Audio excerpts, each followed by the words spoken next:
Hello and welcome. This story is not about success that comes overnight. It is not about luck, talent, or shortcuts. This story is about a moment, a quiet moment, when a person realizes something painful but powerful. No one is coming to save you. If you are listening to this, it means you are already searching for change. This story will help improve your English listening, but more importantly, it may help you see your own life more clearly. Listen carefully, not just with your ears, but with your mind. Chapter 1. The Comfortable Trap. He wasn't lazy, at least that's what he told himself. He woke up every morning, scrolled his phone, watched other people succeed, and said, "One day I'll do something big too." Days passed, weeks passed, years passed. Life didn't collapse, and that was the problem. Comfort is dangerous because it doesn't hurt immediately. It slowly steals your time while whispering, "Tomorrow is fine." He blamed circumstances. He blamed the system. He blamed people who had more opportunities. But deep inside, there was a quiet truth he tried to avoid. He was choosing comfort over growth. And one night, lying in bed, a thought hit him hard. What if nothing changes and because I don't change? That question stayed. Chapter 2. The Moment of Truth. The moment didn't come with noise or drama. No accident, no shouting, no tears. It came quietly. He was sitting alone late at night, staring at a screen that no longer excited him. Videos he had already watched, stories of people who had already moved forward, and suddenly a heavy feeling settled in his chest. Not jealousy, not anger, regret. He realized something uncomfortable, that the life he dreamed about wasn't stolen from him. It was postponed by him. Every "I'll start tomorrow." Every "I'm not ready yet." Every excuse carefully wrapped to sound reasonable. They had added up. He thought about the younger version of himself, full of energy, full of plans, full of confidence. And he asked himself a painful question. If I met that version of me today, would he be proud? There was no answer, only silence. But inside that silence, something shifted. For the first time, he stopped blaming the world. And for the first time, he saw the real enemy clearly, his own in action. That night didn't change his life, but it changed his direction. Chapter 3. Disappointment. The first uncomfortable step. Change did not begin with motivation, it began with discomfort. The next morning, nothing felt different. No sudden confidence, no powerful energy, only resistance. His mind offered familiar excuses. Start next week. Learn a little later. You're tired today. But for the first time, he didn't listen. He did something small, almost embarrassing in how simple it was. He sat down and worked for 10 minutes. No music, no distractions, no waiting for the right mood, just action. Those 10 minutes felt longer than hours of comfort ever had. His thoughts fought back. His body wanted to quit. But when the time ended, something unexpected happened. He felt honest pride. Not the loud pride of success, but the quiet pride of keeping a promise to himself. That day, nothing dramatic changed. No applause, no recognition. But something invisible had started to grow. Trust. He was beginning to trust himself again. And once you start trusting yourself, your excuses lose their power. That first step was uncomfortable, but it was real. Chapter 4. Discipline over motivation.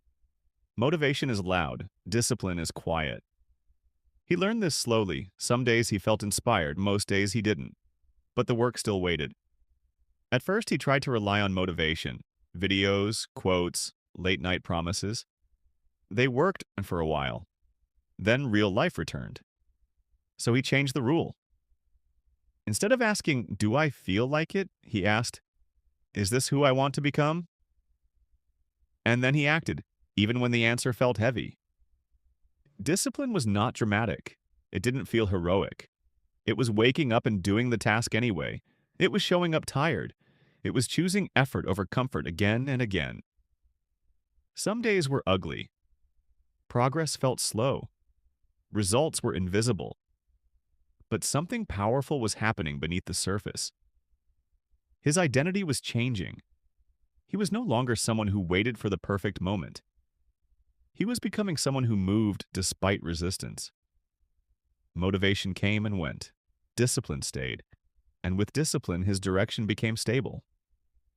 He finally understood. You don't rise to your goals, you fall to your systems. Chapter 5, Becoming Someone New. At some point, the work stopped feeling new. Not easier, just familiar. The struggle was still there, but it no longer scared him. He noticed small changes first. He spoke differently to himself. Less criticism, more responsibility. He stopped waiting for permission. Stopped explaining himself to people who didn't understand his path. The most important change wasn't visible from the outside, it was internal. He no longer saw himself as someone trying to improve. He saw himself as someone who does the work. That shift changed everything. Missed days no longer destroyed him. They reminded him to return. Failures no longer defined him. They informed him. He realized that growth is not a straight line. It is a commitment to show up again and again, even when progress feels slow, even when no one is watching. He wasn't chasing a new life anymore. He was building one, step by step. And the person he was becoming would never go back to the comfort that once trapped him. Chapter 6. No turning back. There was no final victory moment, no dramatic finish line, just a quiet realization. One day, he looked back at the life he once lived. The waiting, the excuses, the endless someday. And it felt distant. Not because it disappeared, but because he had changed. The path ahead was still difficult. Challenges still existed. Doubt still appeared from time to time. But something was different now. He no longer negotiated with his potential. He no longer asked for permission to grow. Turning back wasn't an option, not because it was impossible, but because it no longer made sense. He understood a simple truth. Discipline builds direction. Direction builds confidence. Confidence builds freedom. And freedom isn't doing whatever you want. It's becoming someone who can be trusted by others and, most importantly, by yourself. The world hadn't changed, but he had, and that was enough to change everything. The story doesn't end with fireworks or applause. It ends with a choice. Every day, every moment, every decision shapes who you become. You can wait for motivation, comfort, or the perfect conditions, or you can take action now, even if it feels uncomfortable. Growth is not a race. It is a series of small steps, repeated again and again. Discipline overcomes doubt. Action overcomes fear. Courage overcomes hesitation. This new year, remember, your life will only change when you do. The past is a lesson. The present is an opportunity. The future is waiting for your steps. So stand up. Take that step. Start that habit. Say the words you've been holding back. Don't wait for the perfect moment. Make this moment perfect with your choice. If this story inspired you, motivated you, or made you reflect, don't forget to subscribe to the channel. Here you'll find more stories that push you to grow, act, and become your best self. Your journey begins today. Your future begins with you.